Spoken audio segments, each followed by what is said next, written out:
લીલી એલચી છે એના દાણા કાઢી લીધા બાદ આપણે છે એના જે આ રીતે છોતરા હોય એ આપણે ફેંકી દેતા હોઈએ છીએ. તો હવે ફેંકવાના નથી. તો શું કરવાનું છે, આપણે બધા ચા પીતા જ હોઈએ છીએ. ચાની ભૂકીનો જે આ ડબ્બો હોય એની અંદર તમારે આ જે છોતરા છે આની અંદર નાખી દેવાના, એલચીના છોતરા, અને એને આ રીતે મિક્સ કરી દેવાનું છે. આનાથી શું થશે, જ્યારે પણ તમે ચા બનાવો ત્યારે ભૂકીની સાથે તમે આ છોતરા પણ આવશે. એના લીધે છે એ ચામાં એક સરસ સુગંધ અને સ્વાદ બંને આવશે, અને આ રીતે એનો ઉપયોગ પણ સારો એવો થઈ જશે.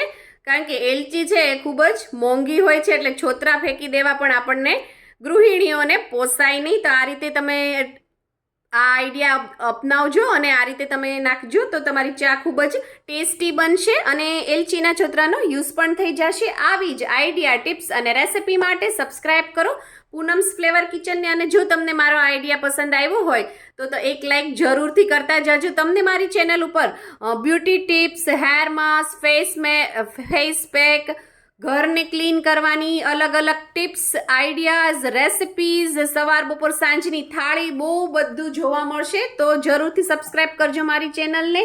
Thank you. આવજો.